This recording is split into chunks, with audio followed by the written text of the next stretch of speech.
Intermediate history के chapter 2 को देखेंगे। इसके सारे ऑब्जेक्टिव्स क्वेश्चन पर हम लोग फोकस करेंगे। लगभग 50 सवाल हैं जो अति महत्वपूर्ण हैं। ये लगभग 600 ईसा पूर्व से 600 ईस्वी तक का बात है। इसमें हम लोग बात करेंगे हर्यक वंश से लेकर गुप्त वंश तक मगध साम्राज्य के इर्द गिर्द यह पूरा चैप्टर है। इसको ध्यान से समझने का कोशिश करेंगे। हम अपने पहले सवाल की ओर चलते हैं। मुद्रा राक्षस नामक पुस्तक किसकी रचना है? यह रचना है विशाख दत्त की। मौर्य साम्राज्य का प्रथम शासक कौन था? मौर्य साम्राज्य के प्रथम शासक थे चंद्रगुप्त मौर्य, जिन्होंने नंद वंश के शासक घनानंद को पराजित करके 323 ईसा पूर्व गद्दी प्राप्त की थी। वेदों की संख्या कितनी है? वेद 4 हैं, ऋग्वेद, सामवेद, अथर्ववेद, यजुर्वेद। तो इस तरह वेदों की संख्या 4 है। किस भारतीय शासक को नेपोलियन की संज्ञा दी गई है? तो समुद्रगुप्त को नेपोलियन की संज्ञा दी गई है।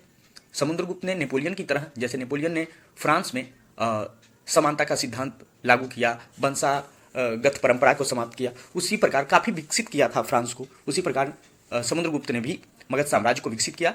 16 महाजनपदों में सबसे शक्तिशाली महाजनपद कौन है? तो नो डाउट कि इसमें मगध साम्राज्य सबसे महाशक्तिशाली जनपद था, क्योंकि यहाँ अजातशत्रु, बिंबिसार, चंद्रगुप्त मौर्य, अशोक जैसे महाप्रतापी शासक हुए। किस शिलालेख में अशोक के कलिंग विजय का उल्लेख मिलता है? तो यह 13वां शिलालेख है, जिसमें यह लिखा गया है कि 261 ईसा पूर्व अशोक ने कलिंग पर विजय प्राप्त की थी और वहां लाखों की संख्या में हत्याएं की थी, जिसके कारण उनका हृदय बाद में उस युद्ध की तीव्रता को देखकर उनका हृदय द्रवित हो गया और उन्होंने बौद्ध धर्म को अपना लिया। कनिष्क का राज्यारोहण तिथि क्या है? कनिष्क जो कि कुषाण वंश के राजा थे, यह 78 ईस्वी में गद्दी पर बैठे थे और इन्हीं के समय में चतुर्थ बौद्ध संगति कश्मीर के कुंडल वन में हुआ था। तो 78 ईस्वी में कनिष्क राजगद्दी पर बैठे थे। धम्म महामात्र की नियुक्ति किसने की थी? तो अशोक ने धम्म के प्रचार के लिए धम्म महामात्र की नियुक्ति की थी। अशोक धम्म के विषय में स्वयं एक शिलालेख में यह प्रश्न करता है कि धम्म क्या है, और स्वयं ही इसका उत्तर देता है कि धम्म पापहीनता है, साधुता है, बंधुता है, क्षमा है, दान है, तप है। तो धम्म का उन्होंने मतलब ही स्पष्ट रूप से अपने शिलालेख में बताया था। अशोक किस वंश का शासक था? तो अशोक मौर्य वंश के तीसरे शासक थे। अशोक से पहले बिंदुसार इनके पिताजी थे और इनके दादाजी चंद्रगुप्त मौर्य इस वंश के शासक थे। चंद्रगुप्त मौर्य ने ही मौर्य वंश की स्थापना की थी और अशोक सबसे महानतम सम्राट मगध साम्राज्य के और मौर्य वंश के, अशोका द ग्रेट इनको कहा जाता है। भारतीय इतिहास का कौन सा काल स्वर्ण काल के नाम से जाना जाता है? यह गुप्त काल को भारतीय इतिहास का स्वर्ण काल कहा जाता है। गुप्त काल में विज्ञान, प्रशासन, गणित, शिल्पकला, वास्तुकला बहुत ज़्यादा प्रगति हुआ, इसके कारण गुप्त काल को स्वर्ण काल कहा जाता है। प्रयाग प्रशस्ति किसकी रचना है? तो प्रयाग प्रशस्ति हरिसेन की रचना है। हरिसेन ने प्रयाग प्रशस्ति को समुद्रगुप्त के काल में लिखा था और उन्हीं के जीवन की जानकारी इस पुस्तक से मिलती है। मौर्यकालीन टकसाल का प्रधान कौन होता था? टकसाल अर्थात जहाँ रुपया, पैसा, सिक्का, नोट छपता है उसको टकसाल कहते हैं। तो इसके प्रधान को लक्षणाध्यक्ष कहा जाता था। मौर्यकाल में टकसाल के जो प्रधान होते थे लक्षणाध्यक्ष। राजतरंगिणी के लेखक कौन है? राजतरंगिणी के लेखक कल्हण है। अर्थशास्त्र और इंडिका से किस राजवंश के विषय में जानकारी मिलती है? तो अर्थशास्त्र और इंडिका से मौर्य वंश के बारे में जानकारी मिलती है, क्योंकि अर्थशास्त्र भी कौटिल्य द्वारा लिखा गया था चंद्रगुप्त मौर्य के काल में और इंडिका भी मेगास्थनीज द्वारा चंद्रगुप्त मौर्य के काल में ही लिखी गई थी।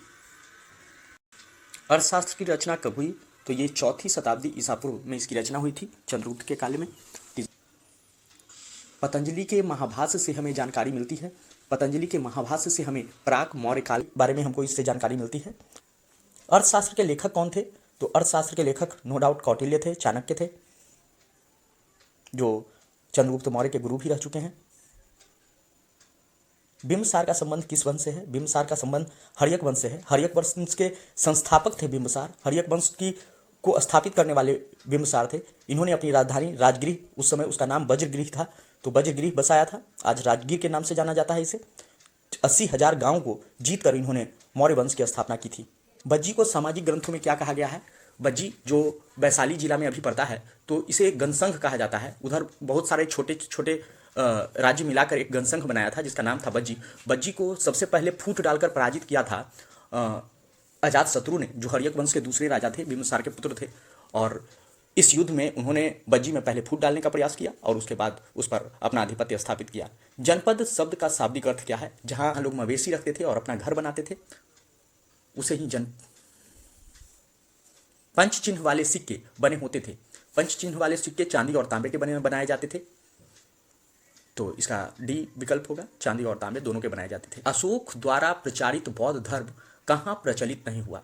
तो ब्रिटेन में, चूंकि यूरोपीय देश है तो वहाँ मुख्य रूप से आप जानते हैं कि चलता है ईसाई, तो ब्रिटेन में यह प्रचारित नहीं हो पाया था।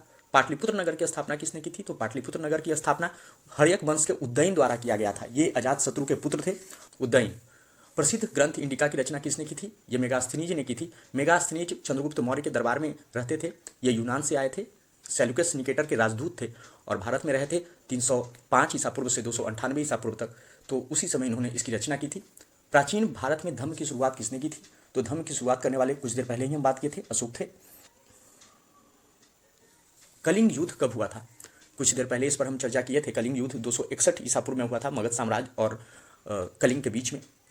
फूट डालकर विजय प्राप्त करने का कार्य सर्वप्रथम किसने किया था? अभी जस्ट हम इस पर बात किए हैं, अजातशत्रु ने किया था। बज्जी जनसंघ को उन्होंने फूट डाला और इसको जीतने के लिए उन्होंने दो महान अस्त्र का प्रयोग किया था, महाशिलाकंटक और रथमुसल अस्त्र का प्रयोग किया था। जीवक वैद्य किस वंश के शासक थे? जीवक वैद्य हर्यक वंश के शासक थे। यह बिंबिसार के दरबार में रहा करते थे। अपने स्वयं के खर्चे पर सुदर्शन झील की मरम्मत किसने करवाई थी? तो इसे मरम्मत करवाया था रुद्रदमन ने।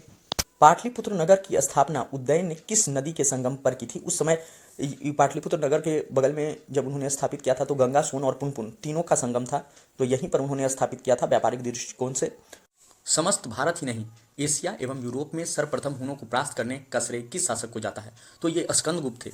स्कंदगुप्त जिस हुनों को किसी ने पराजित नहीं किया पूरा एशिया से लेकर यूरोप तक, तो उसे स्कंदगुप्त ने पराजित किया था सबसे पहले। यूरोप का समुद्रगुप्त कौन था? यूरोप का समुद्रगुप्त नेपोलियन था और भारत का नेपोलियन समुद्रगुप्त को कहा जाता है। अलग अलग इतिहासकारों का अलग अलग कहना है। भारतीय इतिहासकारों का कहना है कि समुद्रगुप्त पहले आए तो नेपोलियन को आप समुद्रगुप्त कह सकते हैं, तो इसलिए यूरोप का समुद्रगुप्त नेपोलियन को कहा जा सकता है। किसके अभिलेख में भूमि दान का उल्लेख मिलता है? इन विकल्पों में देखें तो प्रभावती गुप्त ही थी जिनके अभिलेख में भूमि दान का उल्लेख मिलता है। उन्होंने अभिलेख लिखवाए थे, भूमि दान करके गांव को उन्होंने दान किया था। भूमि अनुदान से संबंधित प्रथम अभिलेख प्रमाण किसका है? अगर भूमि दान में सबसे प्रथम प्रमाण मिलता है तो वह मिलता है सातवाहन वंश का। सातवाहन वंश सबसे पहले भूमि दान किए थे, ऐसा प्रमाण से पता चलता है। 510 ईस्वी में सती प्रथा के साक्ष्य वाला प्रथम अभिलेख कहाँ मिला है? तो यह मिला है एरन में। एरन सागर में है और सागर मध्य प्रदेश में है, तो सागर से ही सती प्रथा का साक्ष्य मिला है कि हाँ उस समय भी सती प्रथा वहां प्रचलित थी। अशोक ने महेंद्र और संघमित्रा को बौद्ध धर्म के प्रचार के लिए कहाँ भेजा? पहले महेंद्र अशोक के पुत्र का नाम था और संघमित्रा अशोक की पुत्री का नाम था। इन दोनों को उन्होंने श्रीलंका भेजा था बौद्ध धर्म के प्रचार के लिए। किस विद्वान ने मात्र अभिलेखों के आधार पर अशोक का इतिहास लिखाने का प्रयास किया था? तो यह देवदत्त रामकृष्ण भंडाकर थे जिन्होंने अभिलेख के आधार पर अशोक का इतिहास लिखने का प्रयास किया था। मौर्य काल का निम्न में से कौन सर्वाधिक महत्वपूर्ण नमूना है? मौर्य काल की जानकारी इनमें से सबसे महत्वपूर्ण चीज है। ऐसे तो चैत्य स्तूप, गुहा वास्तुकला सब कुछ है, लेकिन स्तंभ जो है सर्वाधिक महत्वपूर्ण नमूना है। गुप्तों के काल में कौन चीनी यात्री भारत आए थे? तो गुप्त के काल में फाहियान भारत आए थे चीन से। मेगास्थनीज भारत में किसके दरबार में आया था? तो इस पर हमने पहले भी चर्चा किया है। मेगास्थनीज चंद्रगुप्त मौर्य के दरबार में आया था। जब समुद्रगुप्त की जानकारी होती है, हम लोग को समुद्रगुप्त की जानकारी प्रयाग प्रशस्ति से होती है। हमने बताया था जब हरिसेन ने प्रयाग प्रशस्ति लिखा था तो समुद्रगुप्त के पर ही आधारित लिखा था। नवरत्न किस शासक के दरबार में रहते थे? सबसे पहले अगर नवरत्नों को रखने का सिलसिला शुरू किया था तो चंद्रगुप्त विक्रमादित्य ने, यानी चंद्रगुप्त द्वितीय जो गुप्त वंश के सम्राट थे, उन्होंने रखना शुरू किया था। अभिज्ञान शकुंतलम के रचनाकार कौन थे? कालिदास थे अभिज्ञान शकुंतलम के रचनाकार। इन्होंने मेघदूतम, मालविकाग्निमित्र आदि कई ग्रंथों की रचना की थी। प्राचीन भारत में अभिलेख की शुरुआत किस शासक ने की थी? तो प्राचीन भारत में अभिलेख की शुरुआत करने वाले सबसे पहले अशोक थे। किस शासक को प्रियदर्शी कहा जाता है? यह अशोक के लिए लिखा गया था।